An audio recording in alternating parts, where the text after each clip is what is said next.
Hello दोस्तों, welcome back to our channel bold science के classes. Myself Sonam Chauhan. So दोस्तों, आज का जो हमारा टॉपिक है वो बेसिकली कुछ इंपॉर्टेंट टॉपिक को लेकर के मैंने बनाया है।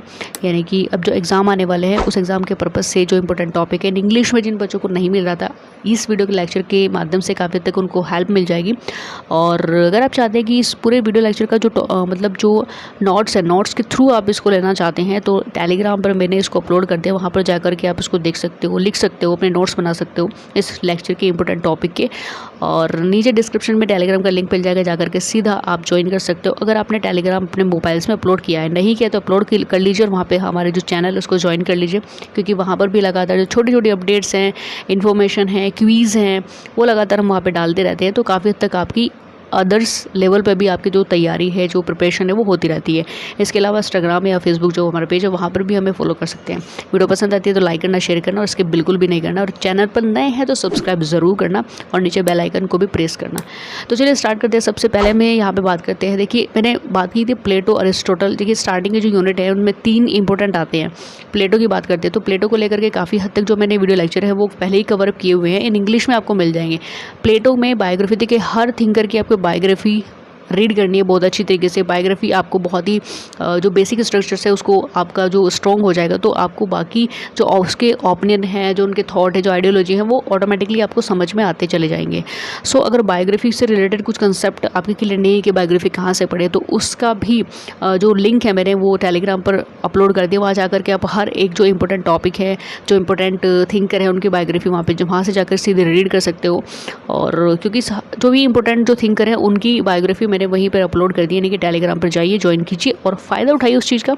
ठीक है, टेलीग्राम होता ही एजुकेशन सिस्टम के लिए है। हम बात करते हैं प्लेटो के एजुकेशन सिस्टम को लेकर के कि उन्हें एजुकेशंस को लेकर के क्या अपनी आइडियोलॉजी वहाँ पे बताई है। तो जो एजुकेशंस है, स्पार्टा और एथेंस को लेकर के भी मैंने जो लेक्चर है वो पहले ही बनाया हुआ है, तो आप जाकर के उसको चेकआउट करो। मेरे चैनल को स्क्रॉल करो, वहाँ पे प्लेलिस्ट भी बनी हुई है वेस्टर्न पॉलिटिकल थिंकर की, तो वहाँ पे आपको मिल जाएगा प्लेटो की जो एजुकेशन थ्योरी है और बहुत सारी थ्योरीज़ को मैंने अलग अलग तरीके से डिफाइन किया है, तो वहाँ जाकर के चेकआउट करते हो। बाकी नीचे डिस्क्रिप्शन में भी उन सबका लिंक मिल जाएगा। प्लेलिस्ट की सभी लिंक नीचे डिस्क्रिप्शन में मिल जाएंगे। तो चलिए स्टार्ट करते हैं। पहले तो प्लेटो का मैंने बता दिया। अब यहाँ पे अरिस्टोटल की कुछ इंपॉर्टेंट टॉपिक हैं जो आपको करने हैं। देखिए, बायोग्राफी तो आपको सभी थिंकर की करनी है। बाकी इसके अलावा जो और भी टॉपिक है, जैसे राज्य के उद्देश्य यानी कि फंक्शंस ऑफ द स्टेट की अगर हम बात करते हैं तो अरिस्टोटल ने फंक्शंस को लेकर के क्या अपनी आइडियोलॉजी यहाँ पे बताई है कि एक राज्य के कौन से काम होने चाहिए। देखिए, अपने सदस्यों के लिए पूर्ण और आत्मनिर्भर जीवन की व्यवस्था करना राज्य का एक मेन काम होता है।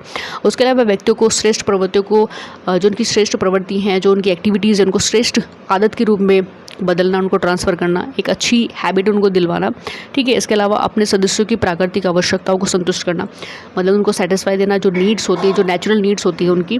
और इसके अलावा व्यक्तियों को कैसे साधन और वातावरण प्रदान करें, कैसा इन्वायरमेंट उनको देना ताकि वो अपने मेंटल लेवल उसको डेवलप कर सके, जो फिजिकल लेवल है उसको डेवलप करके स्ट्रॉन्ग बना सके और मोरालिटी को बढ़ा सके।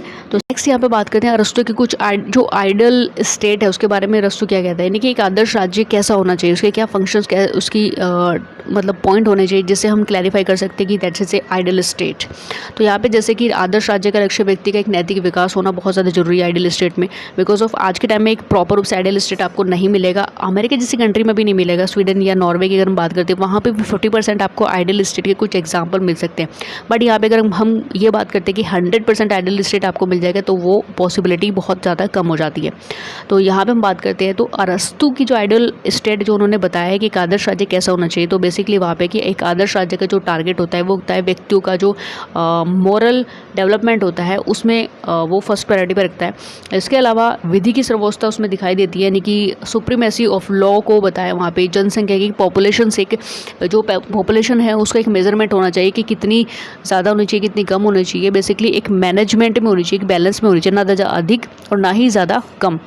दोनों ही खतरनाक होती, ज़्यादा होती है तो भी प्रॉब्लम होती है, ज़्यादा कम होती है तो भी प्रॉब्लम होती है। इसके अलावा प्रदेश के बारे में उन्होंने बात की कि अरस्तु के अकॉर्डिंग राज्य का जो प्रदेश है वो बहुत विशाल नहीं होना चाहिए, बहुत बड़ा नहीं होना चाहिए, लेकिन इसके साथ ही इनका जो अवश्य होना चाहिए और उसमें जीवन की आवश्यकताएं पूर्ण हो सके। यानी कि इतना बड़ा प्रदेश होना चाहिए, इतना बड़ा स्टेट होना चाहिए कि कम से कम जो उसकी जो बेसिक नीड्स हैं वो वहाँ पे प्रोवाइड कराई जा सके सिटीजन्स को।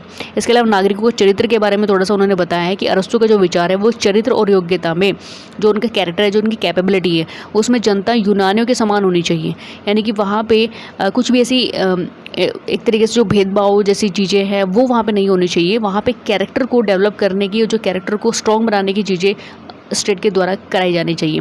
इसके अलावा शिक्षा की बात करते हैं तो यहाँ पे एजुकेशंस को भी यहाँ पे प्रमोट किया जाता है और एजुकेशन पे भी बहुत ज़्यादा बल दिया जाने की बात यहाँ पे की जाती है। इसके अलावा राज्य की स्थिति की बात करते हैं तो नगर राज्य में बस्ती का स्थान है कि इन बातों को ध्यान में रखते हुए चुना जाना चाहिए कि सार्वजनिक स्वास्थ्य, पब्लिक हेल्थ की बात करें या पॉलिटिकल कंडीशंस की बात करें, सुविधा की बात करें, सैनिक आवश्यकताएं की बात करें, तो वहाँ पे ये प्रॉपर रूप से होनी चाहिए। और इसके अलावा यहाँ पे देखिए जो अरस्तु है उसमें तो यही इंपॉर्टेंट है कि आपको जो आइडियल स्टेट है वो उसको ध्यान में रखना है। बाकी तो आप अपने लेवल पर उसकी जो आइडियोलॉजी है वो पढ़कर, जो उसकी बायोग्राफी है, वहाँ से आपको काफ़ी हद तक उसके बारे में नॉलेज मिल जाती है। उसके बाद बात करते हैं सिसरो की। तो सिसरो में जो इम्पोर्टेंट है वो सिर्फ उसकी बायोग्राफी है रीड करने के लिए। देखिए मैंने हमेशा बताया कि इंपॉर्टेंट में प्लेटो और एरिस्टोटल इज़ वेरी इंपॉर्टेंट, इसको तो बिल्कुल भी नहीं छोड़ना है। बल्कि अगर बात करते हैं सिसरो की तो एक ऑप्शनल के बेस पर आप सिसरो को रख सकते हो, बट आपके पास इतना टाइम नहीं है, 1.5 घंटे का आपका पेपर है, तो आप नॉर्मली जो इम्पोर्टेंट फैक्ट है उन्हीं पर ध्यान देना है। तो मैं अपने तरीके से यहाँ पे थोड़ा सा मैंने ऐड किया है ताकि आप जो ऑप्शनल में, अगर हो सकता है किसी स्टूडेंट को सिसरो बहुत अच्छा लगता हो तो उस पर्पज़ से दो विधि संबंधी विचार हैं वो आप यहाँ पे कर सकते हैं। नॉर्मली जो सिसरो की जो आइडियोलॉजी है उसने बताया कि जो समस्त ब्रह्मांड है उसको शामिल करने वाला एक ही कानून या एक ही कानून प्रणाली है।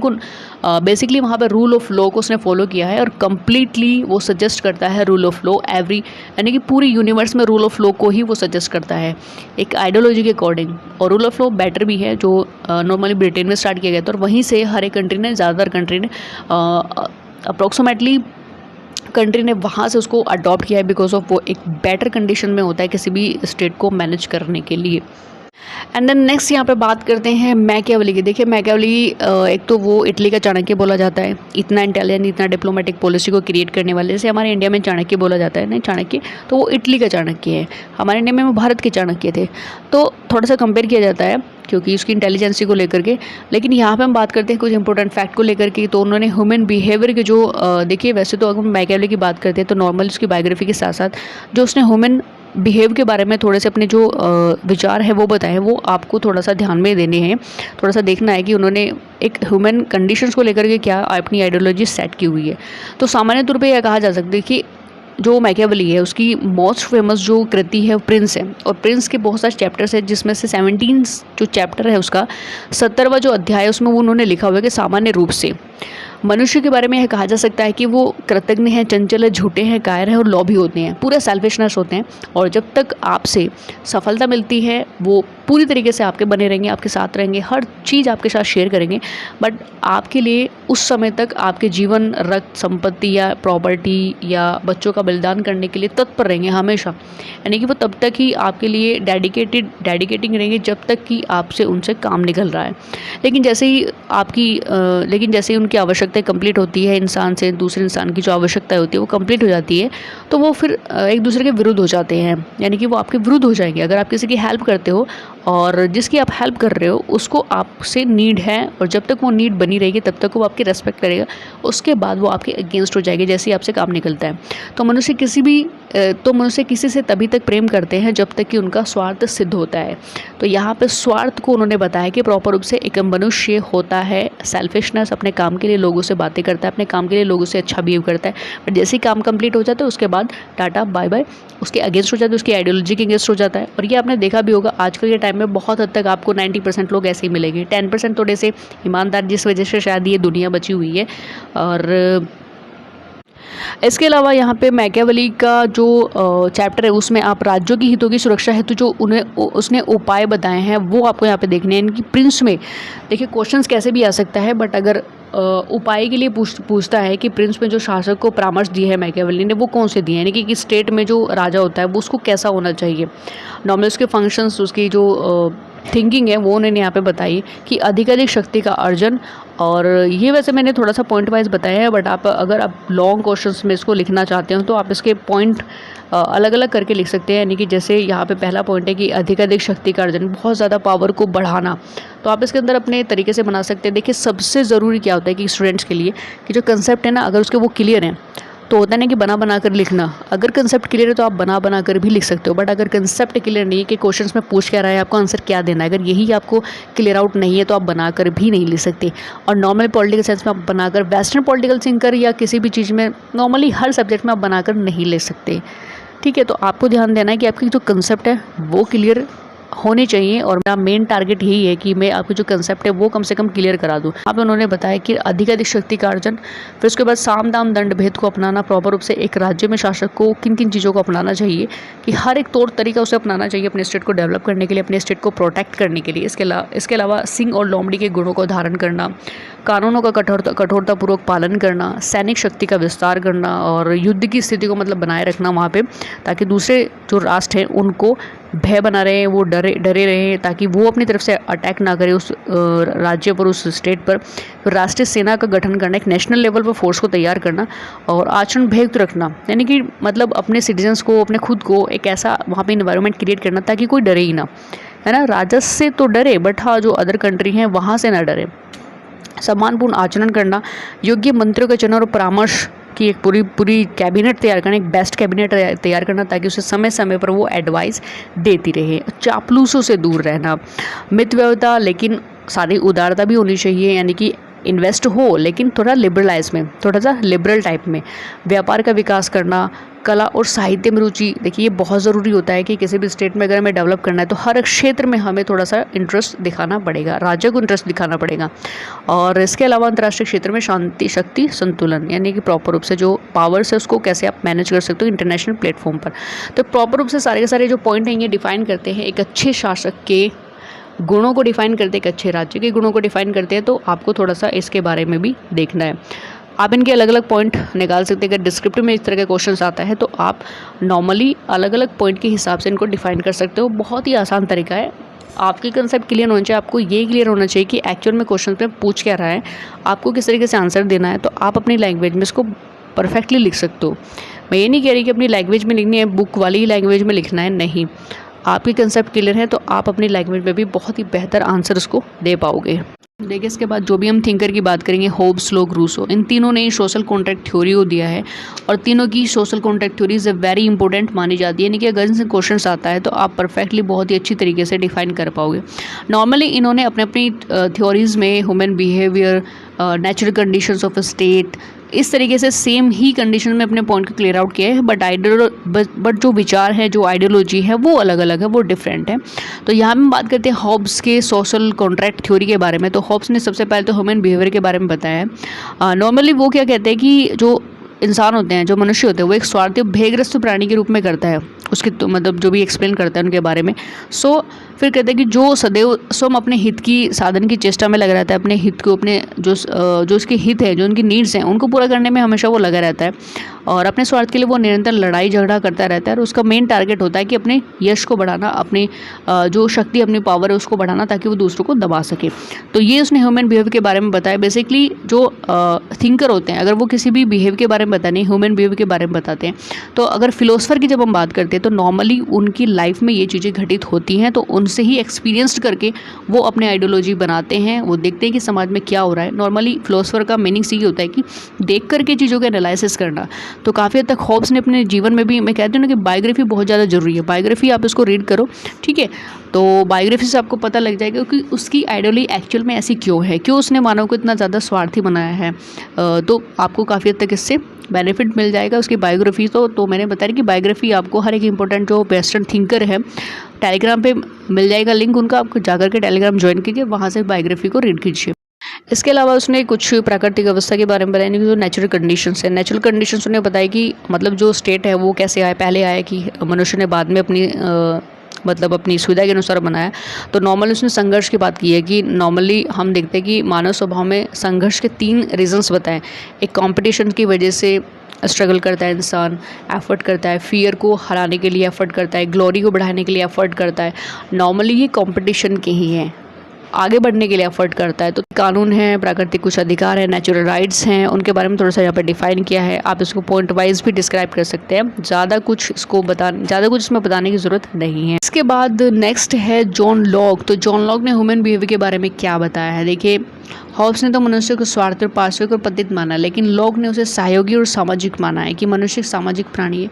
ठीक है, लॉक के अनुसार मनुष्य स्वभाव से ही एक ऐसा सामाजिक प्राणी है जो पारस्परिक सहयोग, प्रेम, दया, सद्भावना के आधार पर दूसरे व्यक्तियों के साथ संबंध रखते हुए अपना जीवन व्यतीत करता है। नॉर्मली हम लोग देखते हैं कि हॉब्स का लॉक का काफ़ी हद तक डिफरेंट पाया जाता है उनकी ideology according to human behave. तो यहाँ पे उन्होंने फिर प्राकृतिक अवस्था के भी बारे में बताया कि थोड़ा सा अगर मैं आपको बता दूं, हॉब्स के ही तरह लॉक ने भी प्राकृतिक अवस्था का चित्रण किया है। नॉर्मली उसने यहाँ पे डिफाइन किया है कि जो नेचुरल कंडीशन है स्टेट की वो कैसी थी, क्योंकि लॉक ने जो मतलब लॉक का जो मनुष्य है वो प्रेम, सहानुभूति, सहयोग और दया से भरा हुआ है। सो उसकी जो नेचुरल कंडीशन है वो प्रत्येक से प्रत्येक के साथ संघर्ष की अवस्था ना होकर बहुत ही शांति संपन्न है। यू नो दैट उन्होंने स्टेट को कैसे डेवलप होता है हर एक थिंकर ने अपनी आइडियोलॉजी के हिसाब से बताया, जैसे उसने ह्यूमन बिहेव के बारे में बताया। लास्ट जो उसका इम्पोर्टेंट टॉपिक है वो है रूसो। तो रूसो ने भी ह्यूमन बिहेव के बारे में बताया है। रूसो क्या कहता है ह्यूमन बिहेव के बारे में, देखिए रूसो ने थोड़ा सा एनालिसिस किया है दोनों के बिहेव को लेकर के, अपना जो ह्यूमन बिहेव का जो कंसेप्ट है वो थोड़ा सा क्लियर आउट किया है। हॉब्स मानव को तो क्रूर और हिंसक और कपटी मानता है, ठीक है, लेकिन रूसो का यहाँ पे कथन है कि यदि मानव मतलब थोड़ा सा उन्होंने एनालिसिस करके बताया कि यदि मानव स्वभाव से यानी कि बिहेव से इतना ज़्यादा क्रूर और हिंसक होता तो मानव जाति जो यहाँ तक पहुँची है वो कभी ना पहुँची। लोग एक दूसरे को मतलब मार डालते अपनी आवश्यकताओं को पूरा करने के लिए। तो यहाँ पे उन्होंने बताया कि प्रॉपर रूप से इतना भी स्वार्थी नहीं था इंसान, क्योंकि अगर होता एक दूसरे मतलब अपनी खुद की पावर को इंक्रीज़ करने के लिए दूसरे को दबाता, मारता, तो शायद पृथ्वी पर मनुष्य जाति जो है वो आपको दिखाई ना देती। तो थोड़ा सा उन्होंने यहाँ पे बताया और अपने लेवल पर उन्होंने थोड़ा सा क्लियर आउट किया है कि मतलब इंसान कैसे होते हैं। तो रूसो ने यहाँ पे बताया है नॉर्मली कि प्राकृतिक अवस्था के व्यक्तियों का जीवन बहुत ही बुद्धि द्वारा चलित ना होकर भावनाओं द्वारा चलित है, यानी कि इमोशनली बेस पर वे एक दूसरे से रिलेट करते थे, एक दूसरे के साथ रहते थे। तो यहाँ पे अगर हम रूसो की बात करें तो ह्यूमन बिहेव के बारे में रूसो क्या कहता है कि आदिम मनुष्य का जो स्वभाव है वो लगभग पशु के जैसा ही है, निष्पाप है, स्वाभाविक से निर्दोष है। डिफरेंट यहाँ पे क्या है, डिफरेंट है यहाँ पे बुद्धि का, यानी कि माइंड यूज़ करने का ह्यूमन का अलग प्रोसेसर है और जो एनिमल्स है वो अलग तरीके से सोचता है। एनिमल्स कैसे सोचता है, बुद्धि का इस्तेमाल क्या करता है, वो सिर्फ खाने पीने और सोने का इस्तेमाल करता है, अपनी बुद्धि का ज़्यादा वो इंटेलिजेंसी नहीं दिखाता है। बट यहाँ पे जो इंसान है, जो ह्यूमन है, जो ह्यूमन सैपियंस है, वो अपना माइंड का यूज़ अदर्स भी एक्टिविटी में करता है। सो वो कई हद तक उससे आगे बढ़ चुका है। तो यहाँ पे थोड़ा सा जो कंपैरिजन, जो डिफरेंस है वो दिखाई देता है। बाकी यहाँ पे पशु तुल्य ही उसने बताया कि एक इंसान सिर्फ और सिर्फ पशु तुल्य है, बस बुद्धि के हिसाब से थोड़ा सा डिफरेंट वहाँ पे देखने को मिलता है। इसके अलावा जो रूसो में बहुत ही इम्पोर्टेंट जो टॉपिक है वो है रूसो की सामान्य इच्छा, यानी कि जो जनरल विल्स है। वैसे जो जनरल विल जो है उसने दो टाइप में डिवाइड किया कि यथार्थ इच्छा यानी कि जो एक्चुअल विल, और एक आदर्श इच्छा यानी कि रियल विल। अब यहाँ पे एक्चुअल विल क्या है, देखो एक्चुअल विल होती है कि मानव की वह इच्छा का वह भाग होता है जिसका जो टारगेट होता है नॉर्मली इंडिविजुअल होता है, यानी कि अपने स्वार्थों की पूर्ति के लिए, अपनी नीड को कंप्लीट करने के लिए वो इस तरह की विल रखता है। तो यहाँ पे है रियल विल, यानी कि आदर्श इच्छा। और आदर्श इच्छा का मतलब यानी कि रियल विल का मतलब ये होता है कि वहाँ पे मनुष्य सिर्फ अपने बारे में नहीं सोचता, यानी कि जो भी टारगेट, जो भी इच्छाएं रखता है वो दूसरों के बारे में रखता है, समाज के बारे में रखता है, और हमेशा वो यही सोचता है कि किस तरीके हम समाज को डेवलप कर सकते हैं, समाज में जो नीड है जिन चीज़ों की हम किस तरीके से वहाँ पे लोगों को प्रोवाइड करा सकते हैं। तो ये जनरल विल के ही पार्ट है और ये रियल विल में आता है। एक्चुअल विल में तो सिर्फ आपको ये देखना है कि वहाँ पे सिर्फ और सिर्फ एक इंसान अपने बारे में सोचता है। नॉर्मली ये is a very important topic और इस तरह से क्वेश्चन जरूर आता है, चाहे वेरी शॉर्ट में या शॉर्ट में। लॉन्ग का तो खैर इसका कंसेप्ट बनता नहीं है, बट हाँ ये शॉर्ट में क्वेश्चन जरूर आता है जनरल विल के बारे में। आई होप सो ये वीडियो लेक्चर आपको काफ़ी हद तक बेनिफिट देगा। जैसे एग्जाम आ रहे हैं तो काफ़ी हद तक इससे आपको हेल्प मिल जाएगी। पसंद आए तो लाइक करना, शेयर करना, और चैनल पर नए तो सब्सक्राइब जरूर करना। और इसके अलावा आप हमें कमेंट्स में लिख करके बता सकते हैं कैसा लगा हमारा लेक्चर, और हमें सोशल मीडिया हैंडल्स हमने बताए थे, नीचे डिस्क्रिप्शन में लिंक मिल जाएगा, वहाँ पे जा करके आप ज्वाइन कर सकते हो, उसको फॉलो कर सकते हो। बिकॉज ऑफ हर दिन अपनी पावर को इंक्रीज़ करना आपके हाथ में है। आप दूसरों से बेहतर कितना कर सकते हो, दूसरों से बेहतर आप कितना अपने आप को बना सकते हो, ये आपके हाथ में। मिलते हैं नेक्स्ट वीडियो लेक्चर में। Thank you. जय हिंद, जय भारत।